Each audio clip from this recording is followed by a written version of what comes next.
Bonjour à tous et bienvenue dans une nouvelle vidéo. C'est la reprise, ça y est, on va disputer le dernier quart de cette saison 2024, ce qui veut dire qu'on en a déjà fait 3 et donc qu'on a une bonne appréciation de la saison des uns et des autres. Et ce qui tombe bien, c'est qu'à chaque Grand Prix, même si c'est pas parfait, vous m'aidez à donner une note au pilote et donc aujourd'hui on a une moyenne générale assez représentative sur laquelle on va se baser pour dérouler un top 20. Et oui, un top 20 seulement car je ne vais pas compter Birman et Colapinto. Alors on les a notés, Birman a eu 10 à Jeddah et 7 à Bakou, Colapinto a 8 à Monza et 9 à Bakou et à Singapour. C'est exceptionnel, mais leur statut est trop particulier et l'échantillon est un petit peu trop petit. Si ça comptait, Colapinto serait actuellement premier du classement. Alors oui, ça a du sens parce qu'il fait quelque chose d'absolument hallucinant, mais vous avouerez quand même que c'est un petit peu trop court. On va attendre et on verra déjà à la fin de ces 9 Grands Prix.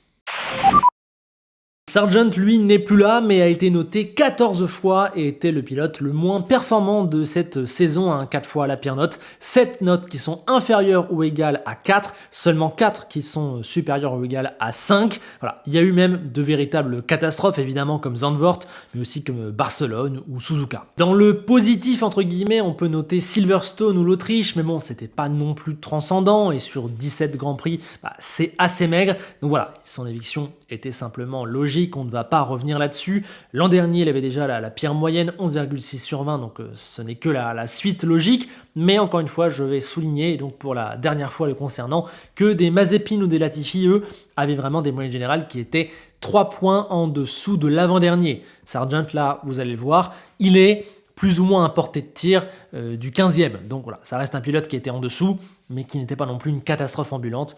C'est pas Latifi, c'est pas Mazepin.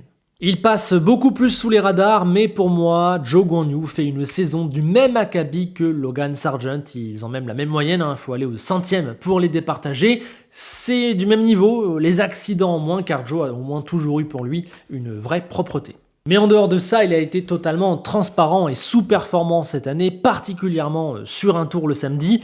La voiture, évidemment, n'aide pas parce qu'elle ne facilite pas à l'obtention d'une bonne note, mais contrairement à l'an dernier, là, il a été complètement écrasé par Valtteri Bottas, 19-2 en qualification, 12-4 au niveau des notes par week-end, et en vrai, hormis Bahreïn et Silverstone, pratiquement tout ce qu'a fait Guanyu Zhou n'est pas bon, puisque 15 des 17 notes sont entre 3,5 et 5. Lors de ses 2 premières saisons, il faisait déjà partie des 5 plus mauvais pilotes dans les notes, mais déjà il n'était pas 19e, et surtout on voyait de la progression et du potentiel.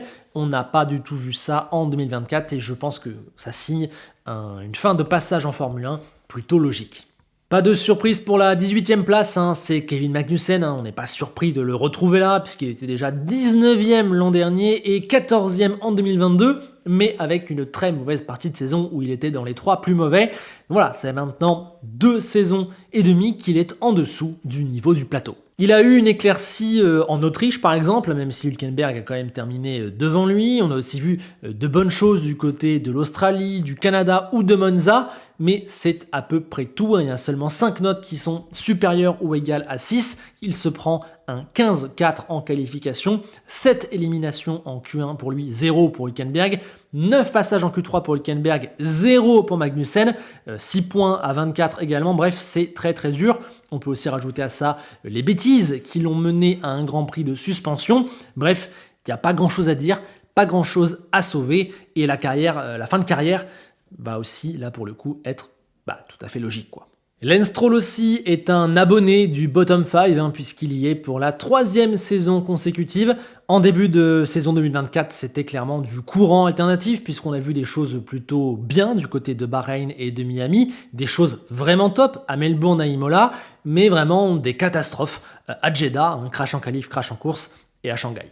Ensuite, il a été moyen entre Monaco et l'Autriche. C'était finalement ce qu'on pourrait appeler le Stroll normal, le Stroll classique. Après, il a été très bon, il faut le souligner, à Silverstone et à Budapest, mais depuis, ce n'est juste pas bon. C'est peut-être même de pire en pire. Il est absent depuis Silverstone. Alonso a pris 22 points, lui 0. Sur les 5 dernières courses, sa moyenne est de 4. Sur les 2 dernières, elle est de 3,25. C'est juste pas bon du tout, catastrophique même. Au fur et à mesure des saisons, il est de moins en moins bon et ce qu'il sauvait par le passé, c'est 2-3 courses géniales dans l'année. Je trouve que depuis 2-3 ans, on a quelque part même plus ça, alors que là pour le coup, il a une voiture avec laquelle il devrait être capable de se mettre en valeur. Et en plus, on pourrait dire qu'Alonso a connu une période plus molle, ce qui explique qu'il n'y ait que 14-17 en qualification, ou que les stats soient parfois pas si catastrophiques que ça. Bref, c'est trop moyen, trop irrégulier, et depuis cet été, c'est vraiment pas bon quoi. Heureusement, Aston n'a pas besoin de ces points pour assurer la 5e place du constructeur, mais ses performances, on le répète d'année en année, sont celles d'un pilote qui, dans un monde normal, ne devrait pas faire 10 ou 15 ans en F1 comme il est parti pour le faire. Pour Ricciardo, que l'on retrouve juste au-dessus, je vais aller assez vite, puisqu'on a fait son bilan dans la dernière vidéo en date. Il a eu un retard à l'allumage avec 4 premiers Grands Prix difficiles, puis ensuite, juste trop de dents de scie, c'était jamais régulier. Top en Chine et sur le sprint de Miami, mais derrière, pas du tout dans le coup du côté d'Imola ou de Monaco. Pareil ensuite, du bon comme le Canada ou Spa, mais rien de durable. Et là, on l'a vu, ces 5 derniers Grands Prix étaient juste totalement fades, banals, voire même juste pas assez bons. Il a clairement été battu par Tsunoda qui, on va le voir, a 1,3 points de moyenne de plus que lui, qui a marqué 22 points contre 12, qui menait 13-8 en qualif, 11-4 au niveau des notes données chaque week-end. Bref, ce n'était pas, malgré de bonnes choses, malheureusement trop rares, ce n'était pas le Daniel Ricciardo qu'on espérait.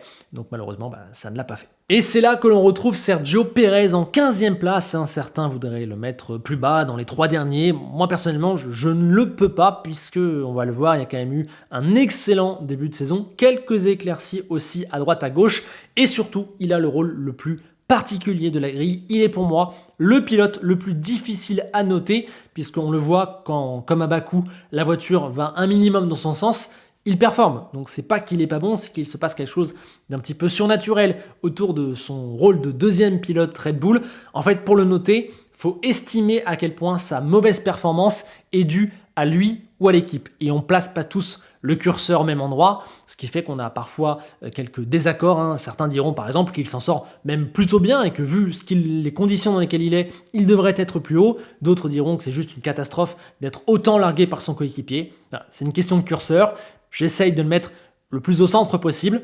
Et ça donne ça. Dans les faits, si on regarde, ces 6 premiers Grands Prix, hormis l'Australie, sont vraiment très très bons. C'est ce qui lui permet de ne pas être largué. Le problème, c'est son habituelle période de galère. Une fois que la voiture commence à le lâcher, on le voit, d'Imola à Monza, il n'a pas eu le moindre 6. Et dedans, il y a de vraies catastrophes, comme évidemment le Canada, l'Autriche ou Silverstone.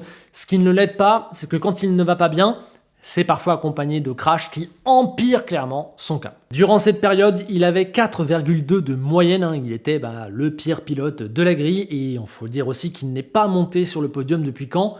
Depuis la Chine. Ouais, ça c'est quand même assez incroyable.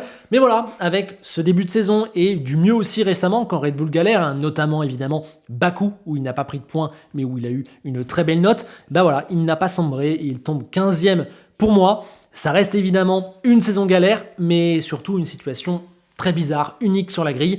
J'ai juste envie de dire bonne chance pour la fin de saison et pour la suite, quelle qu'elle soit. Bottas, lui aussi, est très dur à noter, vu la voiture qu'il conduit, la pire du plateau, la Sauber. Voilà, franchement, j'ai envie de le plaindre. Si ça se trouve, depuis quelques courses, il fait les meilleurs Grands Prix de sa vie, mais on n'a aucun moyen de le savoir. Il est vraiment dur à juger, voire impossible, mais j'ai envie de dire que déjà être 14e avec une Sauber, c'est très très fort. Et ce qui est sûr, c'est qu'il écrase Guan Yu Zhou, on a vu les chiffres tout à l'heure. Il m'a très souvent donné l'impression cette saison d'avoir fait le maximum avec le matériel. C'est exactement ce qu'on attend de lui. Voilà. Par exemple, en Australie, au Japon, en Chine, en Espagne, en Hongrie ou encore en Belgique, j'ai du mal à lui en demander plus. Ce qui ne l'aide pas, c'est que parfois Sauber tente des stratégies totalement folles pour espérer peut-être avoir un point et donc à l'arrivée la course est encore plus dure à lire que d'habitude et c'est encore plus dur de lui mettre une bonne note. Mais comment je vois sa saison dans mon esprit, je me dis que s'il conduisait une Haas, il serait capable de faire peu ou prou ce que fait Hülkenberg vu comment il a l'air de performer. Donc j'ai souvent tendance à lui donner des notes qui vont dans le bon sens. Parce que quand on regarde par Miami, Singapour ou Silverstone où il passe un petit peu à travers, mais encore franchement ça va, voilà, j'ai pas grand chose à lui reprocher. Voilà, la seule chose que je dirais, c'est que j'espère pour lui que la dernière image de sa carrière ne sera pas une P17 dans une voiture verte fluo. Mais bon, On verra ce qui se passe, malheureusement le pauvre, il ne peut juste pas se défendre en fait. Juste au-dessus, on retrouve Esteban Ocon qui a connu énormément de soucis, surtout récemment, je dirais depuis la Hongrie, qui conduit aussi une Alpine qui est dans une vraie méforme, que ce soit la voiture ou l'écurie en interne, et qui vit aussi Esteban Ocon une situation délicate avec tout ce qu'il s'est passé et un départ vers une autre équipe prochainement. Mais dans les faits, sur la piste, rappelons-nous de son bon début de saison jusqu'à Imola. Il était à 6,6 de moyenne, ce qui le placerait aisément dans le top 10. Et il avait marqué aussi jusqu'à Imola le seul point de l'équipe et il menait 7-2 en qualif face à Gasly. Mais clairement, Monaco a marqué un tournant puisque en plus de son erreur, qui mine de rien est une erreur grave et lui vaut une mauvaise note, ça a scellé son destin et ça l'a mis dans une situation encore plus unique au niveau interne. Ça ne l'a pas empêché quand même de continuer à être bon quand il a pu derrière, puisque du Canada à Silverstone, il tournait encore à 6,6 de moyenne et il a même été excellent du côté de Spa. Mais récemment, Pierre Gasly a repris le dessus et il a eu des coups du sort assez terribles qui lui ont gâché la vie sur beaucoup de week-ends. Donc à l'arrivée, il fait certainement pas une mauvaise saison, je dirais même qu'il en fait plutôt une bonne, mais il s'est passé tellement de choses, la saison est tellement particulière qu'il doit juste avoir hâte de la mettre derrière lui pour démarrer autre chose. Mais voilà, au moment de le noter, n'oublions pas ses bonnes performances, notamment au début de saison, et quand même faire 6,3 avec tout ce qui lui arrive, la voiture, l'interne, etc., les coups du sort, franchement, c'est déjà pas mal. Et maintenant, j'ai juste hâte que l'année se termine et qu'on puisse le voir dans un nouveau contexte. Je pense que pour la suite de sa carrière, il a fait le bon choix de partir, de se lancer dans autre chose.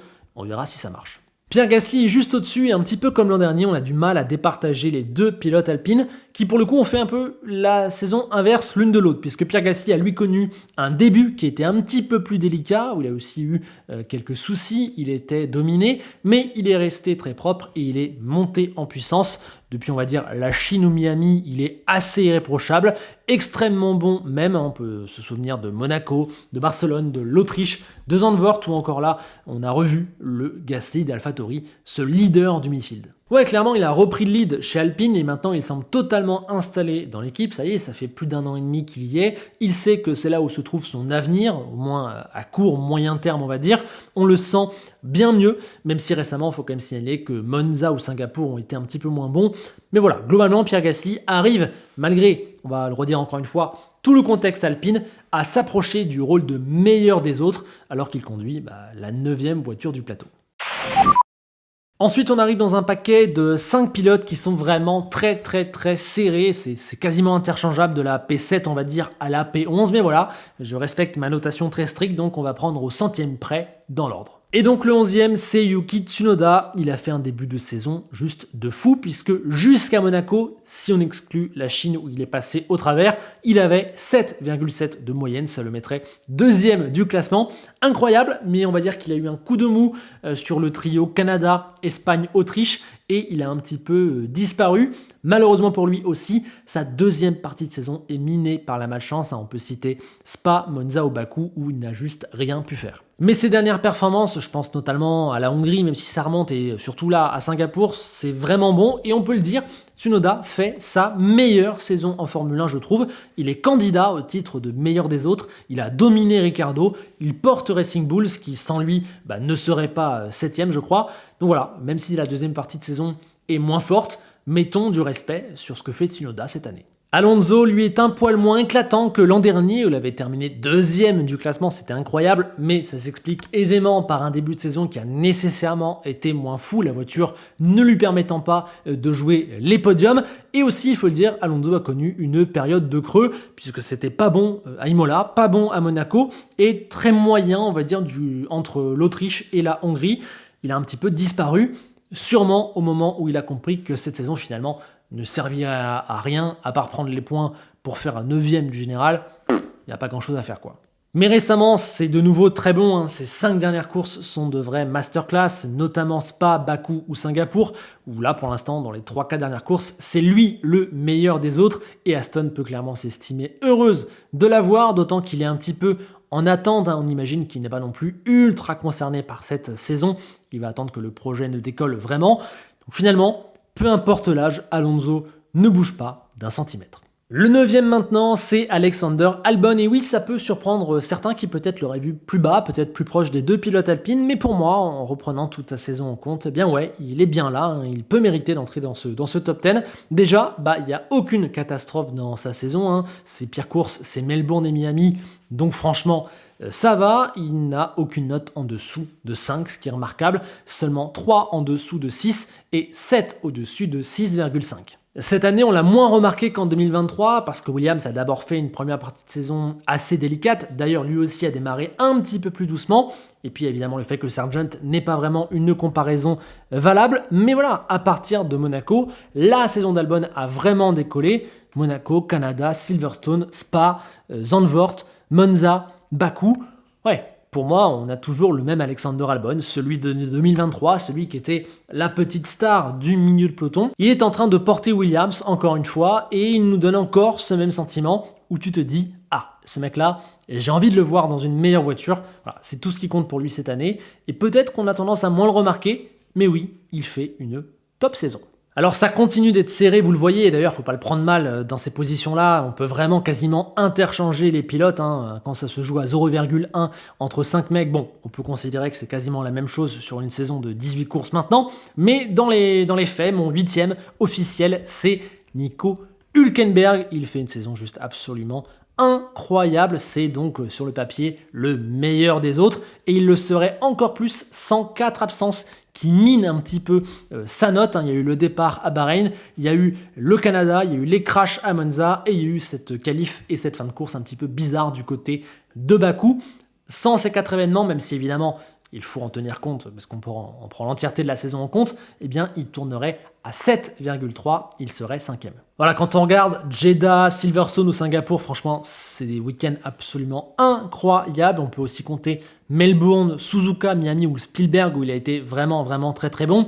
On l'a dit, il mène 9 Q3 à 0 face à Magnussen. Je trouve le chiffre absolument incroyable.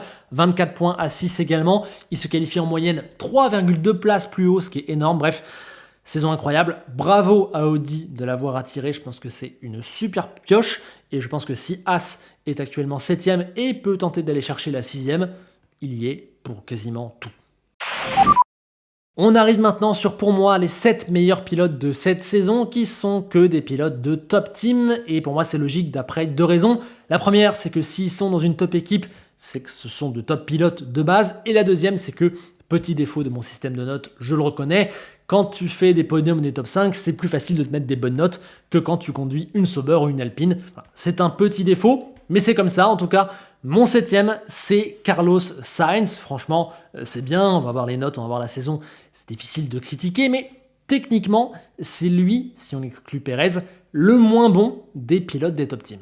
Il sait, c'est sa très grande qualité et ce qui fait qu'il est vraiment un pion fondamental de Ferrari. Il sait être très propre, il sait ramener des points très précieux, mais je trouve quand même sa saison un petit peu délicate, surtout la deuxième partie, et je trouve qu'on voit vraiment la performance qui lui manque par rapport au top pilote. Rappelons qu'il avait excellemment bien démarré Bahreïn, Melbourne, Suzuka. Il était peut-être à ce moment-là, sur les 4 premiers week-ends, le pilote le plus chaud du plateau.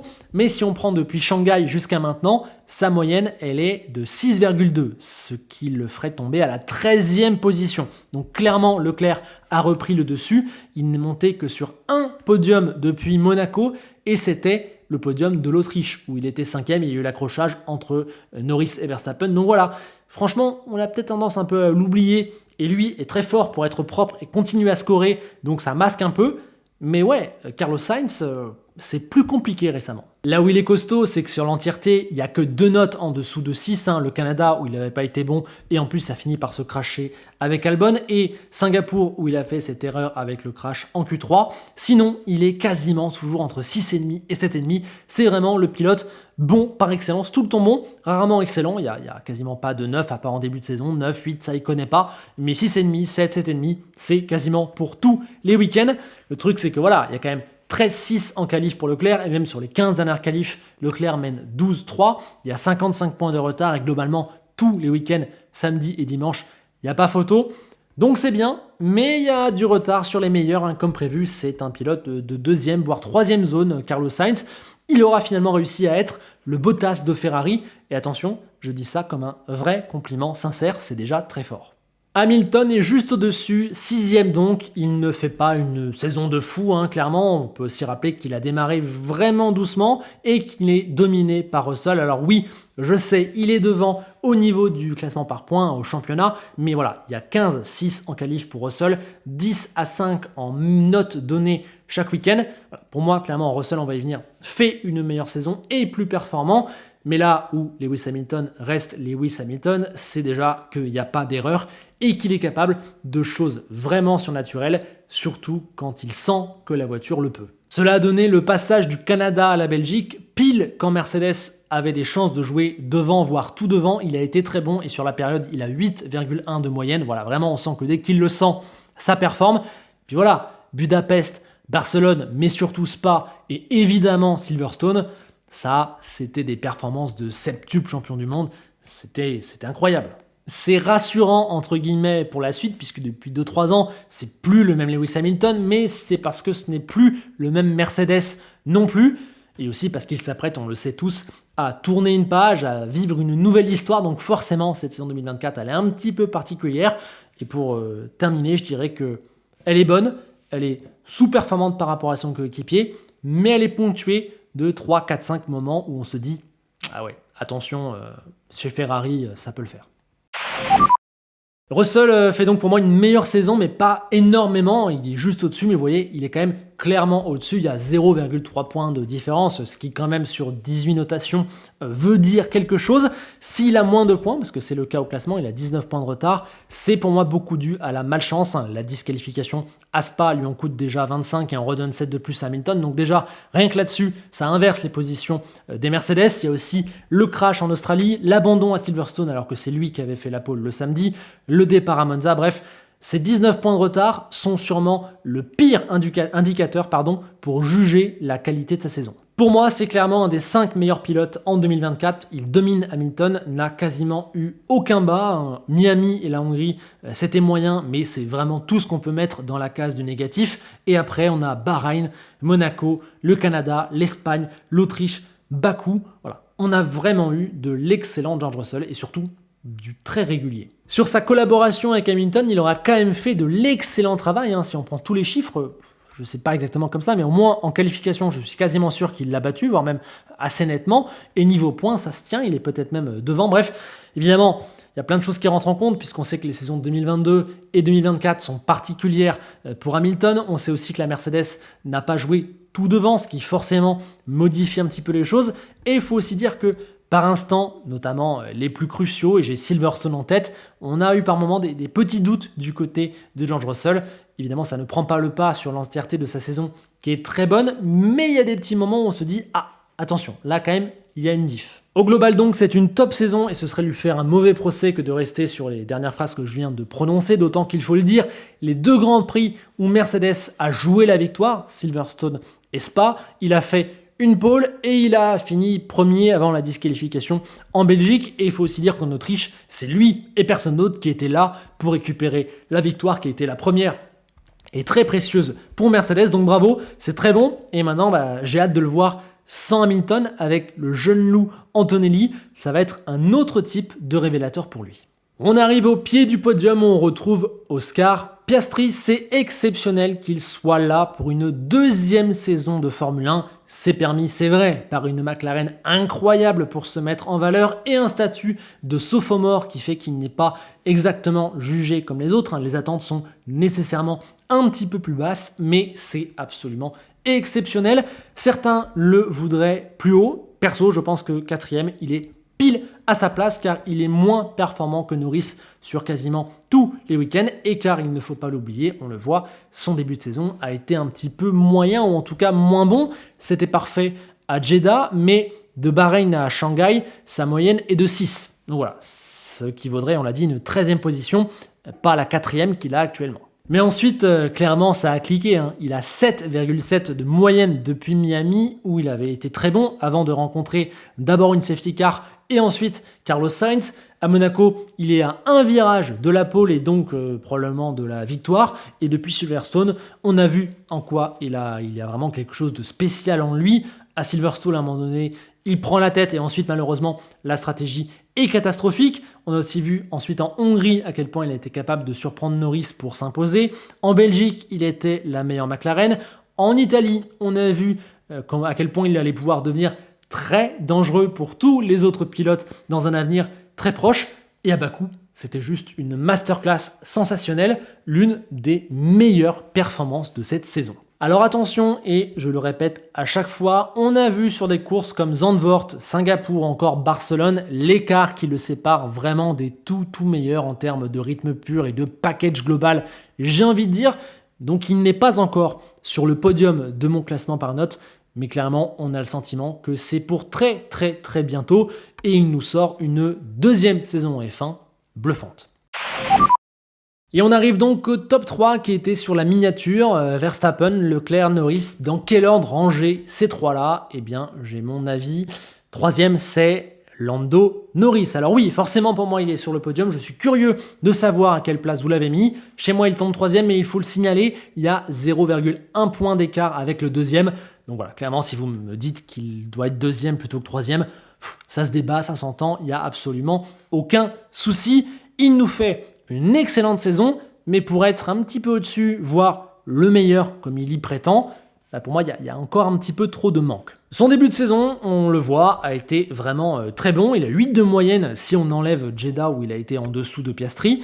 C'était un type de week-end un petit peu off qu'on l'a vu refaire du côté de Monaco, du côté de Spa ou même on va dire du côté de Monza où il s'est un petit peu fait croquer par son coéquipier. Mais le reste est excellent.